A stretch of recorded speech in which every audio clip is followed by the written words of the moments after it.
ونستعينه ونستغفره ونعوذ بالله من شرور أنفسنا ومن سيئات أعمالنا من يهده الله فلا مضل له ومن يضلل فلا هادي له وأشهد أن لا إله إلا الله وحده لا شريك له وأشهد أن محمدا عبده ورسوله يا أيها الذين آمنوا اتقوا الله حق تقاته ولا تموتن إلا وأنتم مسلمون يا أيها الناس اتقوا ربكم الذي خلقكم من نفس واحدة وخلق منها زوجها وبث منهما رجالا كثيرا ونساء واتقوا الله الذي تساءلون به والأرحام إن الله كان عليكم رقيبا يا أيها الذين آمنوا اتقوا الله وقولوا قولا سديدا يصلح لكم أعمالكم ويغفر لكم ذنوبكم ومن يطع الله ورسوله فقد فاز فوزا عظيما أما بعد فإن خير الحديث كتاب الله وخير الهدي هدي محمد صلى الله عليه وسلم وشر الأمور محدثاتها وكل محدثة بدعة وكل بدعة ضلالة وكل ضلالة في النار. أعوذ بالله السميع العليم من الشيطان الرجيم من همزه ونفخه ونفثه. بسم الله الرحمن الرحيم. من ذا الذي يقرض الله قرضا حسنا فيضاعفه له أضعافا كثيرة والله يقبض ويبسط وإليه ترجعون. رب اشرح لي صدري ويسر لي أمري واحلل عقدة من لساني يفقهوا قولي. سبحانك لا علم لنا إلا ما علمتنا إنك أنت العليم الحكيم وتب علينا إنك أنت التواب الرحيم. تمام قسم کی تعریف کبریائی حمد و ثنا اس اللہ وحدہ لا شریک کے لیے لائق و زیبا ہے جس نے اس ساری کائنات کی تخلیق فرمائی، ہماری ضرورتوں کے واسطے ہر ایک چیز کو مہیا فرمایا، ہماری رشد و ہدایت کے لیے انبیاء اور رسولوں کا سلسلہ جاری فرمایا اور ہمیں مسلمان بنایا۔ درود و سلام نازل ہو تمام انبیاء کرام علیہ الصلوۃ والتسلیم پر، خصوصاً امام کائنات امام الانبیاء افضل البشر خاتم النبیین شفیع المذنبین رحمۃ للعالمین محمد صلی اللہ علیہ وسلم پر۔ اللهم صل على محمد وعلى آل محمد كما صليت على إبراهيم وعلى آل إبراهيم إنك حميد مجيد. اللهم بارك على محمد وعلى آل محمد كما باركت على إبراهيم وعلى آل إبراهيم إنك حميد مجيد. معزز حاضرین جمعہ، عزیز بچوں، خطبہ مسنونہ کے بعد سورہ بقرہ سورہ نمبر 2 آیت نمبر 245 کی تلاوت آپ کے سامنے کی گئی۔ انشاءاللہ اسی آیت کریمہ کی روشنی میں کچھ باتیں آپ کے سامنے رکھنی ہیں۔ اللہ رب العزت سے دعا ہے کہ اللہ تعالی ہمیں حق کہنے، حق سننے، حق سمجھنے اور حق باتوں پر عمل کرنے کی توفیق عنایت فرمائے، آمین۔ آیت کریمہ کا ترجمہ سماعت کر لیجیے۔ اللہ رب العزت نے سورہ بقرہ سورہ نمبر 2 آیت نمبر 245 میں ارشاد فرمایا، من ذا الذی یقرض اللہ قرضا حسنا فیضاعفہ لہ اضعافا کثیرا۔ کون ہے جو اللہ کو بہترین قرض دے، اللہ اس کو اور زیادہ بڑھا کر کے عطا کرے گا۔ واللہ یقبض ویبسط، اور اللہ تنگ کرتا ہے اور کشادہ کرتا ہے۔ وَإِلَيْهِ تُرْجَعُونَ، اور اللہ ہی کی طرف لوٹ کر کے تم سب کو جانا ہے۔ آیت کریمہ میں اللہ رب العزت نے ہمیں اور آپ کو جو باتیں بتائی وہ یہ کہ اللہ کو قرض کون دے گا۔ اس آیت کریمہ میں اللہ رب العزت اپنے بندوں سے قرض مانگ رہا ہے، اور وہ بھی بہترین قرض۔ اللہ سبحانہ و تعالی اس قرض کے بدلے میں آپ کو بہت زیادہ دے گا۔ جتنا آپ نے اللہ کو قرض دیا ہے اس سے کہیں زیادہ اللہ سبحانہ و تعالی آپ کو نواز دے گا۔ اور اللہ سبحانہ و تعالی جس کے لیے چاہتا ہے رزق کے اندر میں کشادگی عطا کرتا ہے اور جس کے لیے چاہتا ہے اس کی رزقوں کو اللہ سبحانہ و تعالیٰ تنگ کر دیتا ہے. اور ایک بات اچھی طریقے سے سمجھ لینی چاہیے کہ ہم اور آپ کو سب کو اللہ رب العالمین کی طرف لوٹ کر کے جانا ہے. تو ہمیں سمجھنا چاہیے اللہ قرض مانگ رہا ہے. اللہ کو قرض دینے کا مطلب کیا ہے؟ اسی مضمون کی ایک آیت ہے جو سورہ حدید کے اندر ہے. اللہ سبحانہ و تعالیٰ ارشاد فرماتا ہے من ذا الذی یقرض اللہ قرضا حسنا فیضاعفہ لہ ولہ اجر کریم. کہ کون ہے جو اللہ کو قرض دے، بہترین قرض دے، فیضاعفہ لہ، اللہ اس کو بہت بڑھا کر کے دے گا، وَلَهُ أَجْرٌ کریم، اور اس کے لیے بہترین اجر. قرآن کریم کے اندر میں اللہ سبحانہ و تعالیٰ نے سورہ بقرہ کے اندر میں بڑی تفصیل کے ساتھ میں صدقہ کی اہمیت، صدقہ کو دینے کے بعد جو بینیفٹ، جو فائدہ ملے گا، اور اسی طریقے سے صدقہ کے تعلق سے بہت ساری باتیں کھول کھول کر کے اللہ رب العزت نے بڑی لمبی آیت کریمہ کے اندر میں بیان فرما دی. اور اللہ کے رسول صلی اللہ علیہ وسلم نے احادیث صحیحہ کے اندر میں صدقہ کی اہمیت اور اس کی فضیلت بڑی تفصیل کے ساتھ میں بیان فرمائی. صدقہ کیا ہے؟ یہ ایک معروف اور معلوم لفظ ہے ہمارے اور آپ کے درمیان. ہر کوئی جانتا ہے صدقہ کس کو کہتے ہیں. صدقہ کا مطلب یہ نہیں ہے کہ آپ جیسا چاہے خرچ کریں، بلکہ صدقہ کا جو طریقہ اللہ کے رسول صلی اللہ علیہ وسلم نے بتلایا ہے وہ اصل میں صدقہ ہے. آج کے خطبے میں انشاءاللہ آپ کے سامنے میں دو باتیں رکھنی. ایک تو یہ کہ اگر آپ صدقہ دیں گے تو آپ کو بینیفٹ کیا ملے گا، اور اگر صدقہ نہیں دیں گے تو اس کا نقصان کیا ہوگا. دیکھیے اللہ سبحانہ و تعالیٰ نے قرآن مجید میں ارشاد فرمایا سورہ آل عمران کے اندر، سورہ بقرہ کے اندر، یا ایھا الذین آمنوا انفقوا من طیبات ما کسبتم. ایمان والو، جو حلال رزق تم نے کمائے ہیں اسی حلال رزق میں سے خرچ کرو. ایک جگہ اللہ کے رسول صلی اللہ علیہ وسلم ارشاد فرماتے ہیں، حدیث صحیحہ کی روایت ہے، آدمی جب خرچ کرتا ہے تو یہ ایک فطری چیز ہے، ڈرتا ہے. کوئی انسان تھوڑا کماتا ہے، کوئی انسان زیادہ کماتا ہے، تو دونوں کے لیے حکم ہے. اگر آپ تھوڑا کما رہے ہو یا زیادہ کما رہے ہو تب بھی اللہ کے راستے میں خرچ کیجیے، صدقہ کیجیے. آپ کو معلوم ہونا چاہیے کہ صدقہ اسلام کی نشر و اشاعت میں بہت بڑا مددگار ثابت ہوتا ہے. جس دور میں اسلام پوری دنیا میں نہیں پھیلا تھا، صرف مدینہ کے اندر میں اسلام تھا، مکہ والے تو دشمن تھے. اس دور کے اندر میں اللہ کے رسول صلی اللہ علیہ وسلم نے صحابہ کرام رضی اللہ تعالیٰ عنہم اجمعین کو نیک اعمال کے ساتھ ساتھ صدقہ کی ترغیب دی.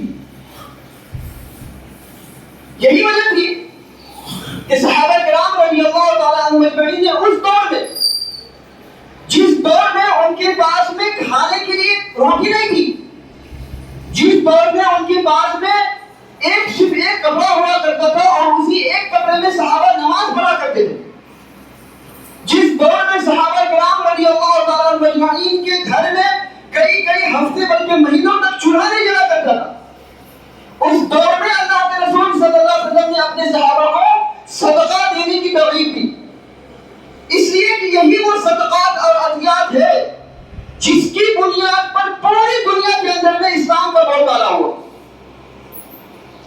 اسی صدقات اور عطیات کی بنیاد پر پوری دنیا کے اندر میں اسلام کو پھیلایا ہے۔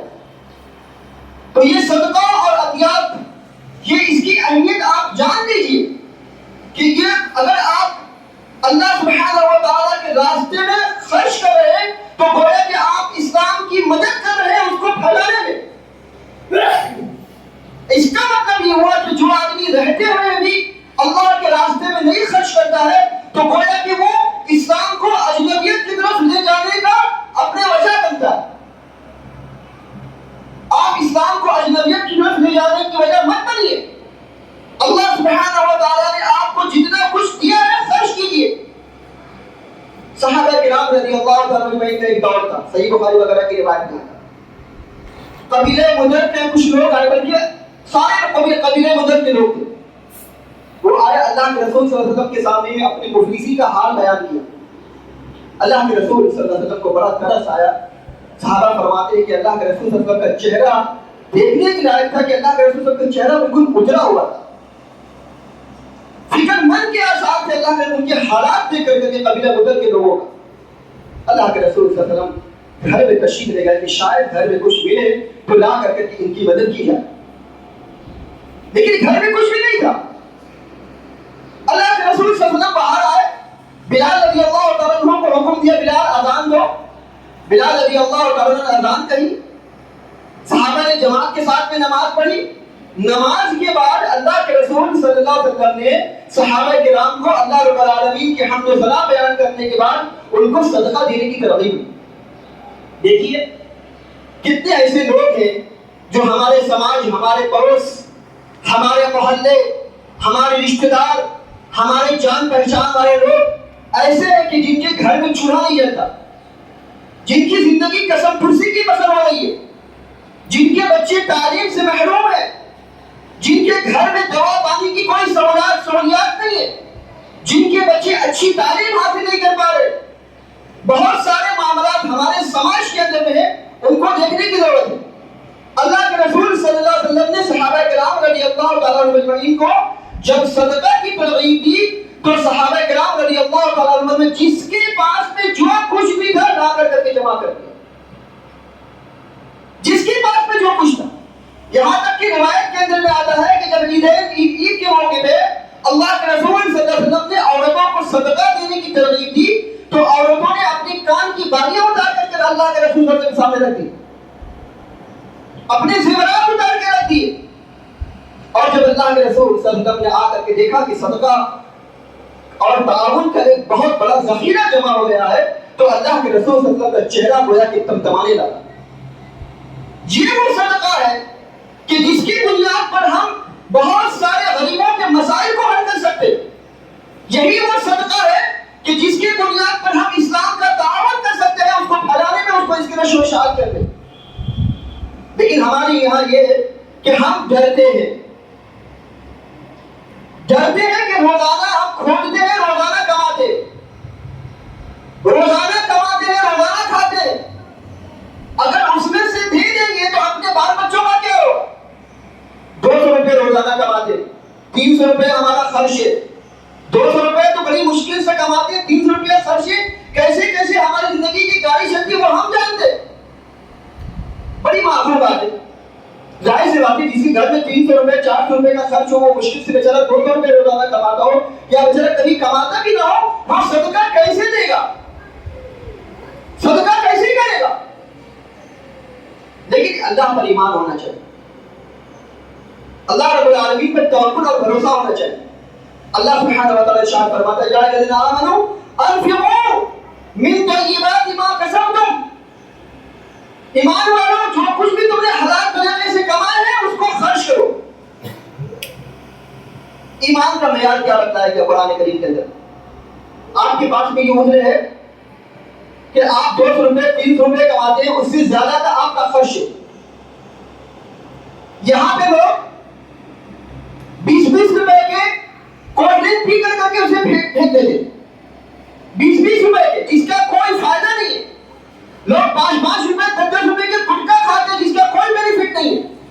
لوگ باپ ہزاروں ہزار روپے یوں ہی خرچ کر ڈالتے، بے دریغ خرچ کر ڈالتے جہاں پہ تم خرچ نہیں کرنا چاہیے تھا، لیکن اللہ رب العالمین کے راستے میں اور اسلام کی تبلیغ اور اس کی نشر و اشاعت کے لیے گن گن کر کے جمع کرتے دیتے، 10 روپے 20 روپے 50 روپے 100 روپے 100 روپے اگر دے دیا تو اپنے آپ کو راحت سکون محسوس کر الحمدللہ ہم نے دے دیا۔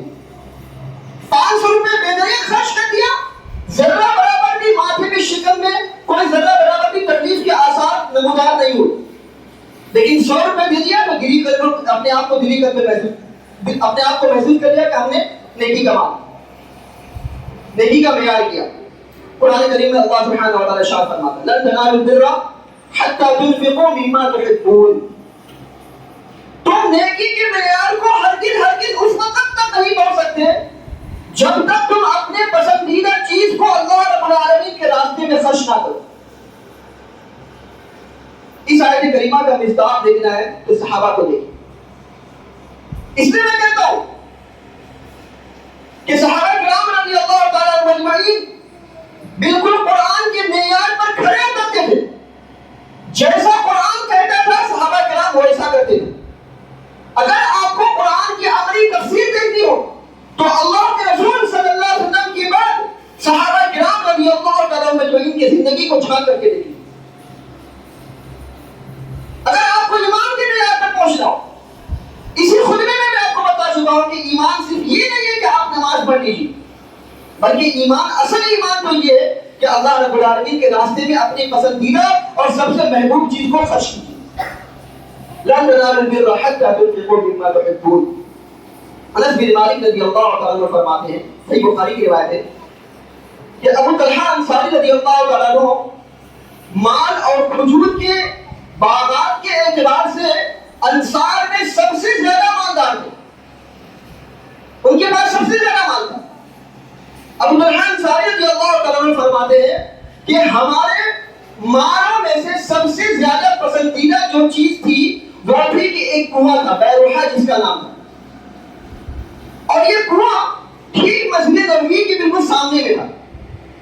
گاہے بگاہے کبھی کبھی اللہ کے رسول صلی اللہ علیہ وسلم اس باغیچے میں جاتے تھے اور اس کنویں کا میٹھا ٹھنڈا پانی پیا کرتے تھے۔ ابو طلحہ انصاری رضی اللہ عنہ فرماتے ہیں اللہ کے رسول صلی اللہ علیہ وسلم جب یہ قرآن کریم کی آیت نازل ہوئی لن تنالوا البر حتى تنفقوا مما تحبون، تم میں کا کوئی آدمی نیکی کے معیار کو اس وقت تک ہرگز نہیں پہنچ سکتا جب تک تم اپنی پسندیدہ چیز کو اللہ رب العالمین کے راستے میں خرچ نہ کرو۔ جب یہ آیت کریمہ نازل ہوئی تو ابو طلحہ انصاری رضی اللہ تعالیٰ عنہ نے اللہ کے رسول صلی اللہ علیہ وسلم سے فرمایا اے اللہ کے رسول صلی اللہ علیہ وسلم، میرے تمام اموال میں سے سب سے زیادہ پسندیدہ جو مال ہے یہ کنواں، سب سے پسندیدہ۔ اے اللہ کے رسول صلی اللہ علیہ وسلم، میں اللہ رب العالمین کی رضا چاہتا ہوں، اللہ رب العالمین دنیاوی منفعت نہیں۔ اگر آج کے دور میں کسی کے پاس میں 500 اسکوائر فٹ جگہ ہو جائے تو اس کی تو زندگی ان کی زندگی کی گاڑی چل نکلتی۔ 500 جگہ اگر کسی کے ہو جائے آج کی تاریخ میں تو جلدی کوئی بیچنا اللہ رب العالمین کے راستے میں خرچ کرنا تو دور بیچنا نہیں چاہے گا، کسی ضرورت مند کو دینا بھی نہیں چاہے گا، بھلے سے اس سے تھوڑا کم لے لے، اللہ رب العالمین کے راستے میں تو خرچ سمجھتا ہے کہ 500 اسکوائر فٹ جگہ 500 اسکوائر فٹ اگر ہم اسے کرائے بھاڑے میں لگائیں گے تو آرام سے مینٹین کر کے کھائیں گے، آرام سے ہماری زندگی کی گاڑی چلے گی۔ لوگ دنیا کی زندگی کو ترجیح دیتے ہیں اللہ رب العالمین کی رضا اور ان کی خوشنودی کے آگے۔ تھوڑی زمین کو اس کو محبوب سمجھتے ہیں، بلکہ اپنے بھائی کا مال ہڑپ کر کے اس کو اپنے مال میں ملانا چاہتے ہیں، اتنا پسند کرتے ہیں اپنے مال کو۔ تو ابو طلحہ انصاری رضی اللہ تعالیٰ نے فرمایا اللہ کے رسول صلی اللہ علیہ وسلم، میرے تمام اموال میں سب سے زیادہ جو پسندیدہ یہ کنواں، میں اللہ رب العالمین کی رضا اور اس کی خوشنودی کے لیے اسے صدقہ کرتا ہوں۔ اللہ کے رسول صلی اللہ علیہ وسلم نے فرمایا بہترین، تم نے بہترین سودا کیا، یہ بہترین منفعت فائدہ دینے والی چیز ہے، یہی ہے جو آخرت میں کام آنے والی۔ کیا فرمایا اللہ سبحانہ و تعالیٰ نے قرآن کریم کے اندر میں وما تقدموا لانفسكم من خير تجدوه عند الله. جو اللہ رب العالمین کے راستے میں تم خرچ کرے گے، وما تقدموا لانفسکم من خیر، جو بھی بھلائی تم اپنے لیے آگے پیش کرو گے یہاں نہیں پاؤ گے، تم آخرت میں اللہ رب العالمین کی یہاں پاؤ گے. ہمارا معاملہ کیا ہے کہ ہم ہماری آنکھوں کے سامنے میں جو دکھ رہا ہوتا ہے اس پر ہم بہت جلدی بلیو کر لیتے، بہت جلدی یقین کر لیتے. ابھی کوئی آگے بیمہ کمپنی والا، کوئی انشورنس کمپنی والا، کوئی منفعت بینیفٹ دینے والا ادارہ آپ کے پاس میں آئے، چکنی چپڑی بہت باتیں کرے آپ کے سامنے میں، ایک اچھا سا کانفرنس کر دے، 2-4 کولڈ ڈرنک پلا دے آپ کو، اچھی سے آپ کی خاطر تواضع کر دے، اس کے بعد دیکھیے آپ تو بالکل ریچھ جاتے ہیں اس پہ. کئی لاکھ روپے آپ سے لے لیتا، 5 لاکھ روپے دیجیے، 2 سال کے بعد آپ کو 30%، 40%، 20% ملے گا آپ کو. آپ بہت جلدی یقین کر لیتے، اٹھایا 5 لاکھ روپے دے دیا، بالکل 100% یقین کے ساتھ میں کہ 2 سال کے بعد، 3 سال کے بعد ہمیں 30%، 40%، 20% فائدہ ملے گا. 5 لاکھ کا سمجھ لیجیے 20% کتنا بنتا ہے، 30% کتنا بنتا ہے. لوگوں کے زبان سے راج ٹپکنے لگتی ہے، اٹھا کر کے 5 لاکھ روپے دیں گے. یقین ان کو یقین دلایا جاتا ہے، لیکن اللہ رب العالمین آپ کو یقین دلا رہا ہے. اللہ سبحانہ و تعالیٰ آپ کو فائدہ دے رہا ہے، اللہ سبحانہ و تعالیٰ آپ سے قرض مانگ رہا ہے، اللہ سبحانہ و تعالیٰ آپ کو یہ کہہ رہا ہے کہ خرچ کیجئے، اس کا بدلہ آپ اللہ کے یہاں پائیے گا. تو آپ کو سمجھ میں نہیں آتی، یہ انسان کی فطرت نظر ہی نہیں آتی. اسی طریقے سے حدیث کے اندر بھی دیکھیں اللہ کے رسول صلی اللہ علیہ وسلم نے کیا ارشاد فرمایا. ابن مسعود رضی اللہ تعالیٰ سے روایت ہے، اللہ کے رسول صلی اللہ علیہ وسلم نے ارشاد فرمایا آپ کا مال کیا ہے، آپ نے بڑی محنت سے کمایا، بزنس تجارت بھاگ دوڑ کر کے آپ نے پیسے کو جمع کیا، آپ سمجھتے ہیں یہ میرا مال. اچھی بات ہے، آپ کا مال ایک فطری طور پہ انسان بڑی محنت سے دوڑ سے بھاگ دوڑ کر کے کماتا ہے، کھاتا ہے، بچوں کو کھلاتا ہے اور اس کو جمع کر کے رکھتا ہے. ابن مسعود رضی اللہ تعالیٰ سے روایت ہے، اللہ کے رسول صلی اللہ علیہ وسلم نے صحابہ سے پوچھا اچھی یہ بتاؤ تمہارے مال میں سے تمہارا مال زیادہ تم کو پسند ہے یا تمہارے وارثین کا زیادہ مال تم کو پسند ہے؟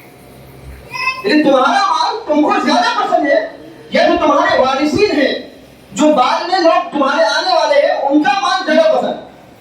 تو صحابہ نے فرمایا نہیں اللہ کے رسول صلی اللہ علیہ وسلم، ہمارا مال ہم کو زیادہ پسند ہے، یہ فطری چیز ہے. بھائی ہمارا مال ہے نا، ہم کو زیادہ پسند ہونا چاہیے، ہم دوسرے کے مال کو کیوں بولے؟ اللہ کے رسول صلی اللہ علیہ وسلم نے بتا فرمایا دیکھو اللہ کے رسول صلی اللہ علیہ وسلم فرماتے تمہارا مال تو وہ ہے کہ جو تم نے اللہ کے راستے میں خرچ کر دیا، جو تم نے اپنے آخرت کے لیے آگے بھیج دیا، وہ تمہارا مال ہے. اور جو تم سیو کر کے جمع کر رہے ہو اپنے وارثین کے لیے، تمہارا مال ہے، تمہارے وارثین کا مال. تو پتہ یہ چلا کہ آپ کا مال وہ ہے جو آپ نے اللہ رب العالمین کے راستے میں خرچ کیا. آپ نے جو جمع کر کے رکھا ہوا ہے بینک میں، تجوری میں، لاکر میں، وہ آپ کا مال نہیں، وہ آپ کا مال ہرگز نہیں ہے. صحیح بخاری کے حدیث میں اللہ کے رسول صلی اللہ علیہ وسلم ارشاد فرماتے ہیں کہ جب ایک بندہ اپنی آنکھوں کے سامنے میں موت کے فرشتوں کو دیکھے گا تو کہے گا کہ یہ مال ہے، اس کو دے دینا، اس کو دے دینا، فلاں کو دے دینا، فلاں کو دے دینا، یہ ہمارا ضرورت مند تھا اس کو دے دینا، وہ صدقہ کے لیے آیا کرتا تھا اس کو دے دینا، وہ بیچارہ ضرورت مند تھا اس کو دے دینا. یہ وصیت کرتا ہے کب؟ آخری وقت میں جب موت کے فرشتوں کو دیکھ لیتا ہے. اور موت کے فرشتوں سے کیا کہتا ہے؟ ان اخرتنی الی اجل قریب، تھوڑی سی مہلت دی، تھوڑی سی مہلت دیجیے. لئن اخرتنی الی اجل قریب فاصدق واکن من الصالحین، صدقہ کروں اور ایک لوگوں میں شامل ہوتا ہوں. اللہ کیا فرماتا ہے؟ یؤخر اللہ نفسا اذا جاء اجلها، جب کسی انسان کا وقت آ جاتا ہے تو ایک لمحہ کے لیے، ایک سیکنڈ کے لیے کوئی مہلت نہیں دی جا سکتی، ذرہ برابر بھی نہیں. اس لیے انسان کو چاہیے کہ موت کے فرشتوں کو دیکھنے سے پہلے جو مال آپ نے رکھا ہوا ہے اللہ رب العالمین کے راستے میں خرچ کر دیجیے. ورنہ یہی مال، جو مال آپ نے لاکر میں رکھا ہوا ہے، جو مال آپ نے بینک میں رکھا ہوا ہے، جو مال آپ نے جمع کر کے رکھا ہوا ہے، یہی مال آپ کا خزانہ بن کر قیامت کے دن میں آئے گا. اللہ نے کیا فرمایا سورہ توبہ میں؟ اللہ ارشاد فرماتا ہے کہ جو مال تم نے جمع کر کر کے رکھا ہے یہی مال کل قیامت کے دن گنجا سانپ بن کر کے آئے گا اور کہے گا کہ انا کنزون، میں تمہارا خزانہ ہوں، میں تمہارا خزانہ ہوں، جس کو تم نے جمع کر کے رکھا ہوا تھا اللہ رب العالمین کے راستے میں خرچ نہیں کرتے تھے، میں تمہارا خزانہ ہوں۔ انسان کو اپنے مال سے اتنا زیادہ محبت ہے، وہ گنجا سانپ بن کر کے آپ کے سامنے میں آ رہا ہے۔ اللہ رب العالمین واضح طور پر ارشاد فرماتے ہیں انسان کا دل کانپتا نہیں، انسان کا دل دہلتا نہیں کہ جو مال اس نے جمع کر کے رکھا ہوا ہے وہ مال اس کا ہے ہی نہیں، کیوں نہیں اللہ رب العالمین کے راستے میں خرچ کر اسے آخرت کے لیے ذخیرہ آخرت بنا دیتا ہے؟ کتنا بڑا نقصان اگر اللہ رب العالمین کے راستے میں آپ نہیں خرچ کرتے۔ قرآن کریم میں اللہ سبحانہ و تعالیٰ نے جو لوگ اللہ رب العالمین کے راستے میں خرچ نہیں کرتے ہیں اس کے سلسلے میں سورہ نون والقلم کے اندر میں بیان فرمایا اِنَّ بَلَوْنَاهُمْ كَمَا بَلَوْنَا أَصْحَابَ الْجَنَّةِ۔ اس کی تفصیل یا اس کو مختصر اس کا واقعہ کچھ اس طریقے سے ہے کہ ایک غریب آدمی تھا، وہ اس کا ایک باغیچہ تھا، اس کے باغیچے میں سے جو بھی پیداوار ہوتی تھی اس پیداوار میں سے غریبوں مسکینوں کو خرچ کیا کرتا، اس کا یہی معمول تھا، یہی اس کا معمول تھا کہ جو کچھ بھی پیداوار ہوتی پہلے غریبوں مسکینوں کو دیتا، بلکہ تفسیر کے اندر بھی یہ آتا ہے کہ اس کے 3 حصے کرتا تھا، ایک حصے تو سب سے پہلے غریبوں مسکینوں کو دے دیتا تھا، دوسرا حصہ اپنے بال بچوں کے لیے رکھتا تھا اور تیسرا حصہ جو ہے اسی پیداوار میں خرچ کر دیا کرتا تھا۔ تو جب اس کے مرنے کے بعد اس کے بیٹے اس کے وارث بنے تو ان کی بیٹوں کے اندر میں میٹنگ یہ ہوئی کہ میرا باپ کتنا بڑا بیوقوف تھا، وہ سارا کا سارا مال خرچ کر دیا کرتا تھا، کیا ضرورت ہے غریبوں مسکینوں کو دینے کا؟ یہی مال اگر میرا باپ جمع کر رکھتا تو آج ہم لوگ بڑی بلڈنگ نہیں کھڑی کرتے تھے، بڑے پراپرٹی کے مالک نہیں ہو جاتے۔ میرا باپ کتنا بیوقوف تھا۔ لوگ بیوقوف سمجھتے جو اللہ رب العالمین کے راستے میں خرچ کرتا نا تو سمجھتا ہے بیوقوف ہے، تو اپنے باپ کو اس نے بیوقوف بولا، بیوقوف تھا وہ جو اللہ کے راستے میں خرچ کرتا، غریبوں مسکینوں کو دیتا تھا۔ اس بات کو میرے ہاتھ میں آ گیا، اس بات کو ہمارے اندر میں آ گیا، بالکل ذرہ برابر بھی غریبوں مسکینوں کو نہیں دیں گے، اب سے جو کچھ بھی پیداوار ہوگا سارا ہمارا، بالکل جمع کر کے رکھیں گے، پراپرٹی خریدیں گے اور بڑا بزنس مین بنیں گے، تجارت کریں گے، بالکل بڑا امیر آدمی بنیں گے۔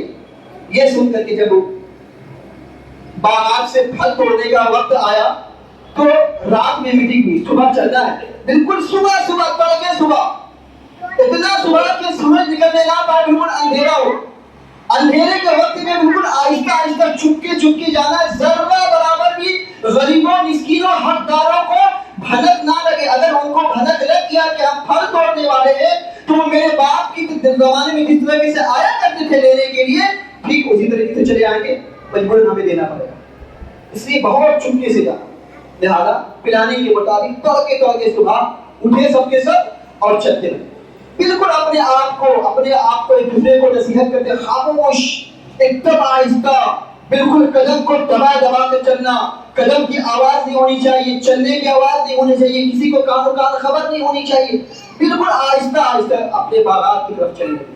لیکن جب اپنے باغات کی طرف گئے تو دیکھا کہ وہاں باغات تو ہے نہیں، اور سارا کا سارا باغات کہاں؟ تو اس میں سے ایک کہتا ہے کہ لگتا ہے کہ ہم راستہ بھٹک گئے، ہمارا باغیچہ تھا، ہمیں باغیچہ نظر نہیں آ رہا ہے، اس کا مطلب یہ ہے کہ ہم راستہ بھٹک گئے۔ تو ان میں سے ایک کہتا کہ نہیں، ہم راستہ بھٹکے نہیں ہیں، ہم سیدھا راستے پہ جا رہے ہیں۔ اللہ سبحانہ و تعالیٰ نے ہمیں یہ مزہ چکھایا ہے اس بنیاد پر کہ ہم نے غریبوں کا حق ماننے کی کوشش کی۔ اللہ رب العالمین نے ہمارے باغات کو تہس نہس اس وجہ سے کر دیا کہ ہم نے غریبوں کا اور حقداروں کا حق دبانے کی کوشش کی۔ اگر اب بھی ہم نے اللہ رب العالمین کے توبہ نہیں کیا تو اللہ رب العالمین ہمیں دنیا میں بھی نہیں چھوڑے گا اور آخرت میں اللہ سبحانہ و تعالیٰ ہمیں برباد کر دے گا۔ تفسیر قرطبی میں امام قرطبی رحمۃ اللہ علیہ فرماتے ہیں کہ دیکھیے اگر کوئی بندہ برائی کا ارادہ کرے، برائی نہ کرے، صرف برائی کا ارادہ کرے تو برائی کا ارادہ کرنے پر بھی اللہ سبحانہ و تعالیٰ اس کی پکڑ کرتا ہے۔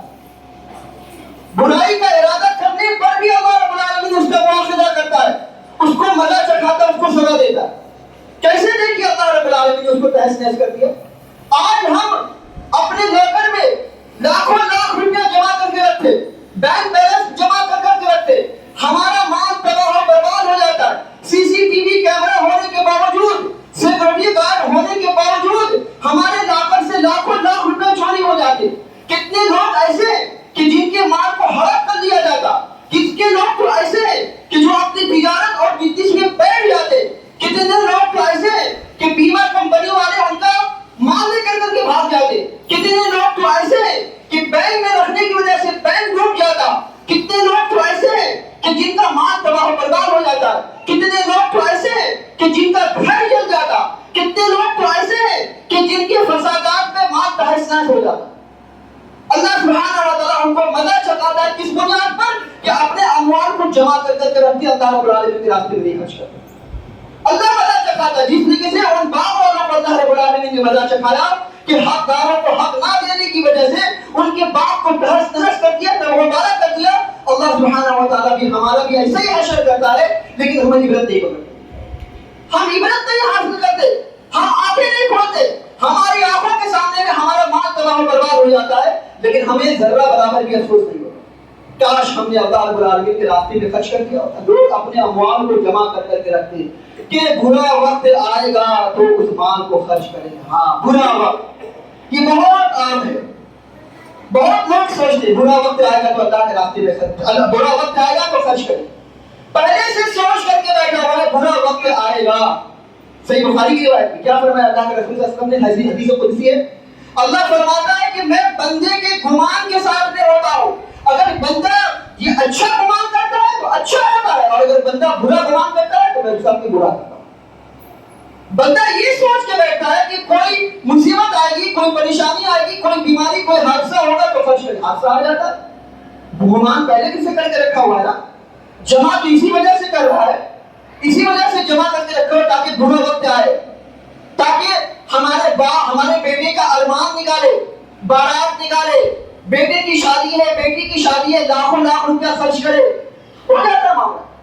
فضول خرچی لوگ کرتے، روپے اسی وجہ سے جمع کرتے تاکہ فضول خرچی کرے، لوگ پیسہ اسی وجہ سے جمع کرتے تاکہ بم پڑاخے اڑا دے، لوگ پیسہ اسی وجہ سے جمع کرتے تاکہ ڈیکوریشن میں خرچ کر دے، لوگ پیسہ اسی وجہ سے جمع کرتے ہیں تاکہ لوگوں کو کھلانے میں نکال دے، لیکن لوگ پیسہ اس وجہ سے نہیں نکالتے کہ اللہ رب العالمین کے راستے میں خرچے، کسی کا بھلا ہو جائے، کسی کی زندگی بن جائے، کسی کے مسائل حل ہو جائے، کسی کا دوا دارو کا انتظام ہو جائے، کسی کی تعلیم کا انتظام ہو جائے، کسی کا پالن پوشن ہو جائے، کسی کی پرورش ہو جائے، کسی کی زندگی کی گاڑی چل پڑے، اس وجہ سے لوگ نہیں خرچ کرتے، اس وجہ سے لوگ نہیں اللہ رب العالمین کے راستے میں خرچ کرتے۔ تو ہمیں چاہیے، بہت ساری باتیں انشاءاللہ جمعہ کے اگلے خطبے میں آپ کے سامنے بھی ان ساری باتوں کی تفصیلات آئیں گی، بس اللہ سے ڈریے، اللہ رب العالمین کے تقوی اختیار کیجیے، مفلسی سے اور بے روزگاری سے مت ڈریے، اللہ رب العالمین پر یقین رکھیے، اللہ پہ بھروسہ رکھیے۔ اللہ نے جب آپ سے کہا ہے اللہ کو قرضہ دو، اللہ آپ کو بہت زیادہ بڑا جمع کر کے دے گا،